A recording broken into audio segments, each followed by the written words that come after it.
देवउठनी एकादशी व्रत कथा। कार्तिक माह की शुक्ल पक्ष की एकादशी को देवउठनी एकादशी कहा जाता है।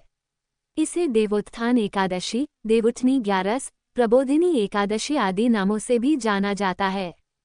एक राजा के राज्य में सभी लोग एकादशी का व्रत रखते थे। प्रजा तथा नौकर चाकरों से लेकर पशुओं तक को एकादशी के दिन अन्न नहीं दिया जाता था। एक दिन किसी दूसरे राज्य का एक व्यक्ति राजा के पास आकर बोला, महाराज, कृपा करके मुझे नौकरी पर रख लें। तब राजा ने उसके सामने एक शर्त रखी कि ठीक है, रख लेते हैं, किंतु रोज तो तुम्हें खाने को सब कुछ मिलेगा, पर एकादशी को अन्न नहीं मिलेगा।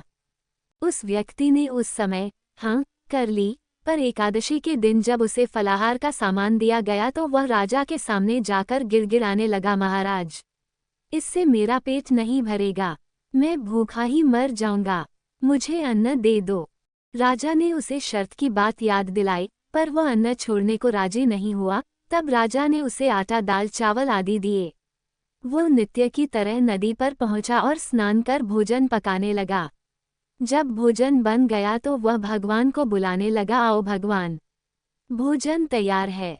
15 दिन बाद अगली एकादशी को वह राजा से कहने लगा कि महाराज, मुझे दुगुना सामान दीजिए। उस दिन तो मैं भूखा ही रह गया। राजा ने कारण पूछा तो उसने बताया कि हमारे साथ भगवान भी खाते हैं, इसलिए हम दोनों के लिए ये सामान पूरा नहीं होता। बुलाने पर पीताम्बर धारण किए भगवान चतुर्भुज रूप में आ पहुँचे तथा प्रेम से उसके साथ भोजन करने लगे।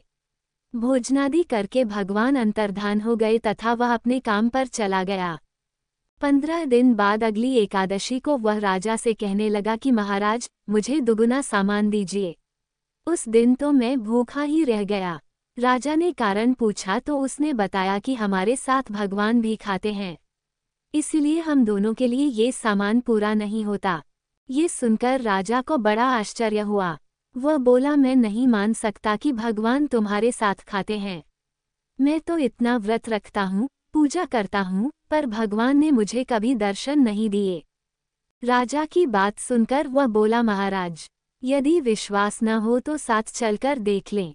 राजा एक पेड़ के पीछे छिपकर बैठ गया। उस व्यक्ति ने भोजन बनाया तथा भगवान को शाम तक पुकारता रहा, परंतु भगवान न आए। अंत में उसने कहा, हे भगवान, यदि आप नहीं आए तो मैं नदी में कूदकर प्राण त्याग दूंगा। लेकिन भगवान नहीं आए। तब वह प्राण त्यागने के उद्देश्य से नदी की तरफ बढ़ा। प्राण त्यागने का उसका दृढ़ इरादा जान शीघ्र ही भगवान ने प्रकट होकर उसे रोक लिया और साथ बैठकर भोजन करने लगे। खा पीकर वे उसे अपने विमान में बिठाकर अपने धाम ले गए। ये देख राजा ने सोचा कि व्रत उपवास से तब तक कोई फायदा नहीं होता जब तक मन शुद्ध न हो। इससे राजा को ज्ञान मिला। वह भी मन से व्रत उपवास करने लगा और अंत में स्वर्ग को प्राप्त हुआ।